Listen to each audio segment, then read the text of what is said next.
Drame à Abidjan, un garçon de 14 ans tué par un policier. Le choc est national. Et maintenant, c'est le maire Adama Bictogo qui entre en scène.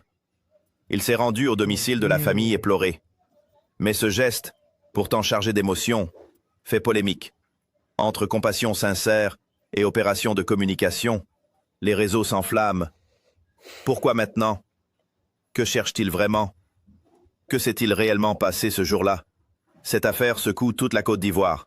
Des ondes d'ombre persistent, les cœurs saignent et les voix s'élèvent. Décortiquons ensemble les dessous d'un drame qui divise.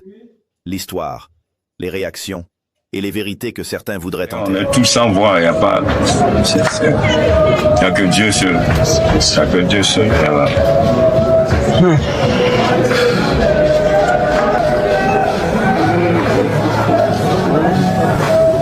Aller pour s'amuser quand il avait rendez-vous à la mort. Aucune mère dans ce monde-là ne peut s'asseoir, ton enfant lui va s'amuser et on le ramène son cadavre. J'ai pris l'avocat, considéré que ça devient mon affaire. Merci le monsieur. La justice,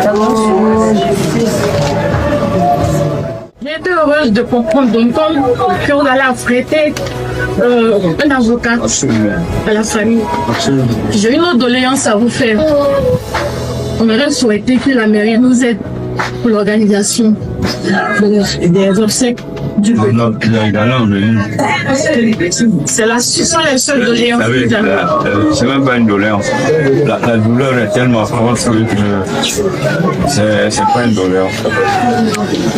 Même pas penser sur l'instant, dans ce temps-là, le maire de Togo, le président de l'Assemblée nationale de Côte d'Ivoire, est se déplacer jusqu'ici.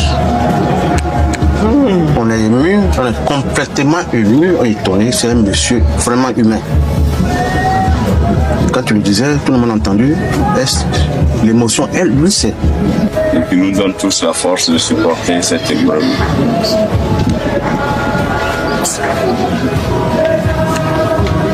Missionnaire.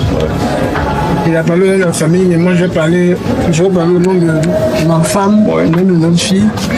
Ça vous dit merci. Je vous dis merci pour tout ce que vous faites parce que c'est vrai qu'à ici, comme nous l'avons dit, vous n'étiez pas obligé de passer à des cas pour l'endroit. Là, vous avez quelqu'un qui est arrivé avec une illumination. On vous demande aussi. C'est Dieu seul. Parce que nous sommes des êtres humains, c'est Dieu seul.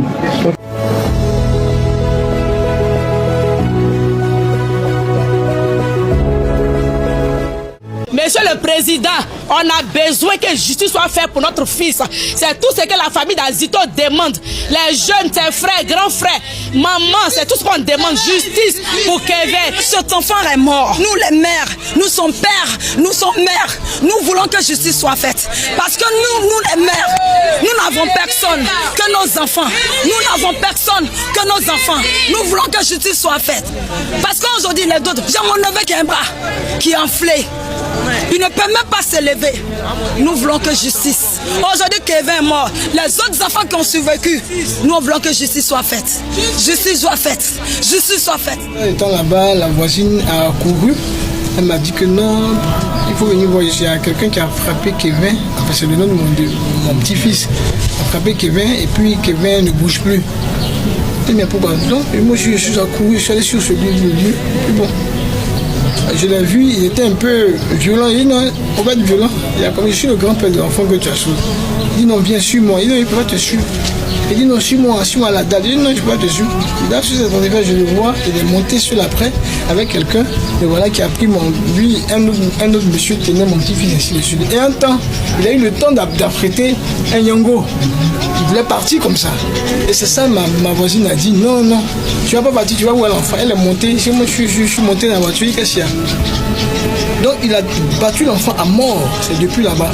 Donc c'est un corps qu'on a amené à l'hôpital et les gens ont regardé, quand ils ont ausculté l'enfant tout et tout, ils m'ont dit qui est le grand-père, c'est moi. Il dit qui vous êtes d'abord, pardon. J'ai dit je suis son grand-père, il dit ah du courage. En même temps j'ai su que mon petit-fils est décédé. Bon là comme c'était, on n'a pas bien pu voir. Bon après on a fait ce qu'il fallait faire tout et tout. Après les médecins légistes sont arrivés, mais ce que les médecins légistes, tout ce quota de personnes qui devaient choisir, ils sont arrivés. Maintenant c'est quand nous sommes partis le lendemain pour faire, comment dire, reconnaître le corps. C'est là qu'on a vu que vraiment il a battu mon petit-fils comme un chien. C'est-à-dire que là, j'ai dit à ma femme, regarde un peu, parce que là, et puis c'est avec une matraque, les enfants là, ils sont allés témoigner entre autres à la police, ça va, même on était ensemble à la police criminelle ce matin, on les a attendus. Et c'est là, il a frappé là, l'os est sorti, il a frappé ici, l'os est sorti, il a frappé ici, l'os est sorti, et là aussi. Donc du coup, c'est comme il a cassé les membres de l'enfant. Et puis là, il était tuméfié, il y avait une bosse, et puis là, et puis il y avait des égratignures. J'ai dit, mais voyez, vous avez vu ça sur un jeu. Il a dit non, comme demain. C'est jeudi, on a donné le rendez-vous. Le médecin légiste sera là. Et puis là, il va plus nous éclairer sur ce qui s'est passé.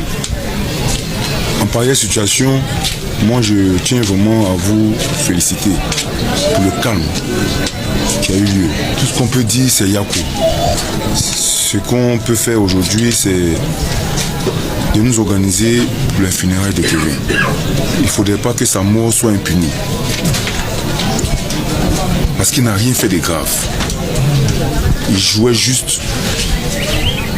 On pouvait le laisser sortir tranquillement et aujourd'hui il va être parmi nous. Donc tout ce que moi je peux vous dire vraiment c'est dire Yakou.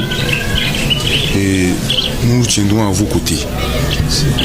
À vos côtés afin que ces funérailles se passent très bien. Vraiment Yakou. Yakou à tout le monde. Yakou encore. C'est inadmissible. Mais aujourd'hui, honorable, cette grande suite-là nous le conforte. Nous montrons qu'on ne fait que dire merci au groupe Fontaine du cœur de notre. Je peux dire de tout le quartier. Parce que le quartier lui-même était mobilisé à se donner la mort à cause du petit. Pour rien du tout. On vous dit encore merci. Que le seul notre Seigneur Dieu pourra vous protéger. Pour ça, vous rentrez chez vous tranquillement. Parce que je voudrais vous dire merci. Nos enfants sont plus en sécurité dans ce quartier. Parce qu'un enfant qui va aller jouer, vraiment qui va voir son ami, et là, il trouve la mort. Donc nous-mêmes, on n'est plus protégés, on a peur. Donc nous-mêmes, dans notre propre maison, nous avons peur. Parce que nous vivons avec des assassins. Tu viens à ton voisin, tu ne penses pas que ton voisin est un assassin, mais voici qu'il y a la mort qui quitte dedans. Donc nous avons vraiment peur. Nous voulons vraiment cette justice-là pour notre enfant Kevin.